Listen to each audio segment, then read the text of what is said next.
ci mbënd mi vraiment c'est un scandale et puis dafa ruslu xam nga tax ma dafa ruslu ñun depuis 2012 ba léegi man je ne parle même pas de l'ancien régime mais je parle du régime de Macky Sall parce que moom moo fi promettre ne suñu ñëwee dafay jeex et puis on a dégagé presque 1000 milliards pour ça gis nañu ba ñëwee ba léegi c'est-à-dire dafa amul dara loo xam ne daf ci tane et affaire bi ça va de mal en pis léegi nag mbir mi jusqu'à quand il faut quand même qu'on arrête parce que aussi sénégalais yi mënuñu jël seeni milliards di ko jaarale foo xam ne non seulement gisuñu ci benn résultat et en plus aussi amul benn audit boo xamante ni def nañ ko pour mën a xam ne xaalis bi efficacement fi la dugg mais finalement on se pose la question de savoir est-ce que réellement lii c'est pas un aveu d'impuissance parce que bu ñu wax volonté politique moi je ne dirais même pas de volonté politique c'est un aveu d'impuissance c'est des gens yoo xam ne tey dañu montrer que en réalité il ne peut plus gérer tout ce qui a trait aux inondations su fekkee nag ñoom mënuñu ko gérer je crois que nag quand même il est temps que les Sénégalais optent pour un dégagisme.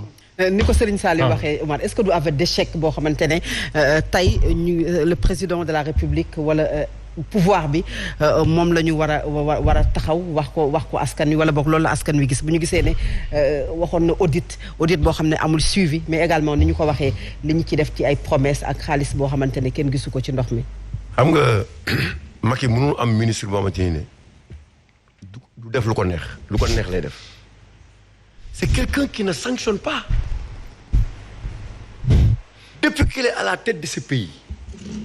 Même au moment où il y avait un problème entre Mankeur Ndiaye et l'autre là qui avait en charge les Sénégalais de l'extérieur te mu nekkoon à l'extérieur là nu mu tudd Souleymane Jules Diop vous vous rappelez Souleymane Jules Diop am na lu mu wax ministre am ki nga xamante ne yow ministre de tutelle il n'a pas sanctionné c'est-à-dire tu fais ce que tu veux il ne sanctionne pas sauf ne Macky doit am 3e mandat mais loolu ministre bi ñëpp lu neex la ñuy def parce que xam nañ ne dara du la si fekk en contrepartie.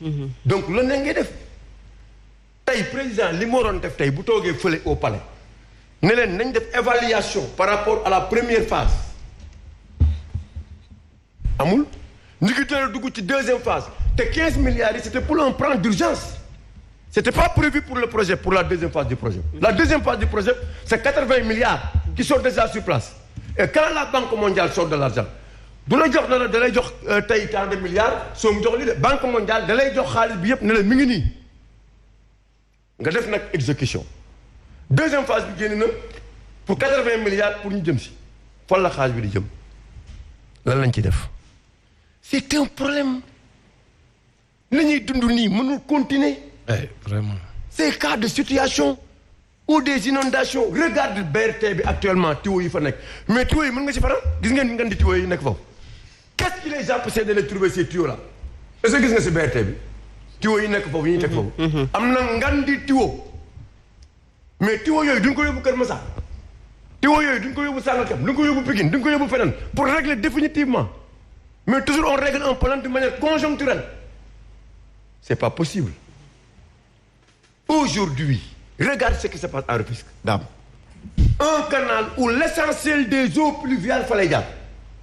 De Sangalkam à Kër Ndiaye Lo, en passant par Almadies 2, il y a un grand canal qui est à Rufisque. Canal pour Mouville, on a fait une cantine. Il y a une cantinisation du canal. Mais nous devons concevoir. Il faut que nous tabac uniquement pour nous taw. Nous sommes en situation de vétusté très avancée. Nga ñëw taxaw fa di ko tabax ne nga koy defar ay cantine mais réew mi ñii les gens ils comprennent pas barki démb bi ñuy kaas à Rufisque ci 2e phase projet bi gis nañ de kenn ku indi ndaraan commencé di gas xamuñu nag lu muy gas mais tuyaux yi boo xoolee dimension yi da ngay xam ne lii ndoxu sebet sax boo ko si dugalee du jàll ndoxu sebet Promoville tous ces travaux amul benn assainissement bu ko accompagne li ma lay wax nii c'est des choses qui sont là c'est visible amul dara luñ ciy créé amul dara loo xam ne dañ ko kii. D'ailleurs ça a beaucoup contribué aux inondations.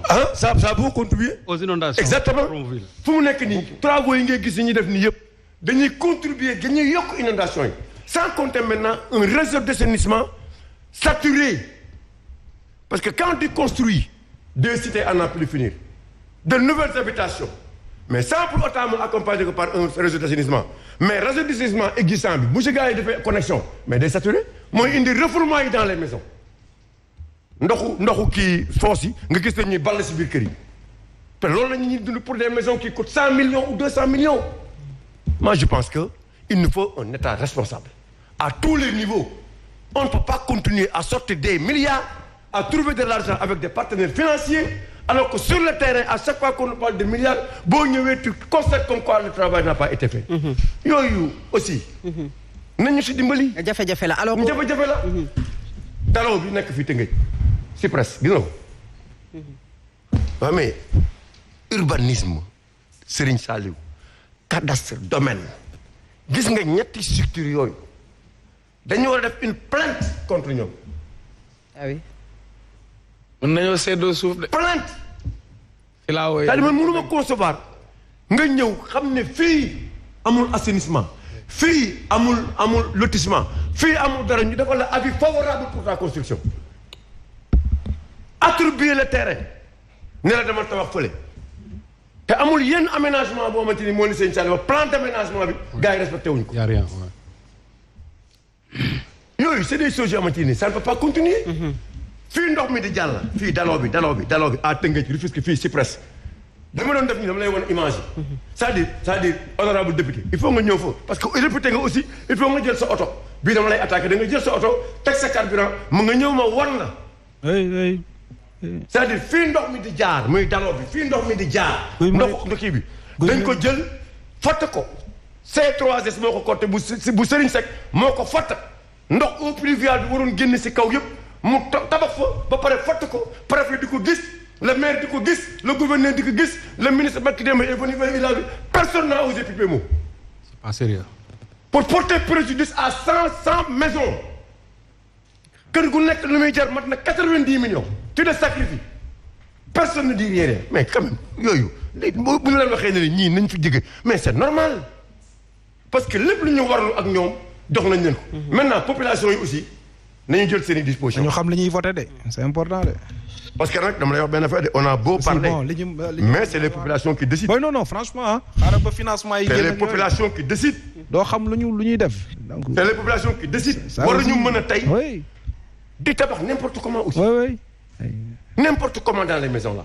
ça da ngay ñëw tey descos ñëw gis la ngay tabax benn kër. mu xam ne kii fu muy taxaw nii tegul yoon. mais am na kayit yëpp. mais à qui la faute? l'État. ah les mairies il y a beaucoup de choses. la mairie mais non la mairie. responsabilité responsabilité partagée. ah voilà. waaw c'est responsabilité partagée. mais Omar Faye. des fois sénégalais aussi. ñenn ñi dañuy ŋàññi peuple bi naan ñoom et cetera alors que réew aussi bu population bi di yokk. dañoo soxla ay dëkkuwaay. dëgg la bu fekkee état ñim dénk loolu. amul benn planification bu ñu def par rapport. ak taayu population ni muy yokki dans les différentes localités maanaam ci gox-goxaan yépp ñu organiser wu noo xam ne xale yi bu ñu màggee war a takk ay soxna war a defari kër samp kër comme ne ko mag ñi daan defee dañoo war a ñëw defal leen benn plan boo xam si ñeen fan war a lotissé daañu lotissé dëkk yu bëri ñi nga xaar seen lotissement defuñu ko mais dañuy def dëkk yu bëri da ngay dem ñaan ay fàkk dëkk comme sama dëkk ca Nguma Ngeew dañuy def ay fàkk dëkk léegi bu ñu def ay fàkk dëkk ki nga xam moom jàngul dara ci mbirum urbanisation xamul fan lan mooy zone édificandi ak zone non édificandi moom bu demee day dëkk rek parce que moom it nag mënta fa naan ci mbedd mi léegi nag looloo responsabilité état du ci génn parce que état moo war a encadrer les populations moo tax loolu tamit c'est trop simpliste parfois de dire que nit ñi ñoo dem dëkk ci ndox mi mais nit ñi bu ñu demee dëkk ci ndox mi mais daa am structure yu ñu ko dénk yoo xam ñoo war a fexe ba loolu du am. mais les maires sont responsables avec les maires sont responsables avec les autorisations de construction. loolu li nga wax noonu moo am. les maires aussi sont responsables. parce que dañuy ñëw fekk benn zone ñu xam ne lii non ñuy def ay délibération wala di jox nit ñi n'importe comment. c'est-à-dire dafa nekk situation boobu ci daal métti na. am na rénovation wu collecteur wu Fann Hann fu mu toll. pour revenir sur ce que Serigne Saliou a dit ça.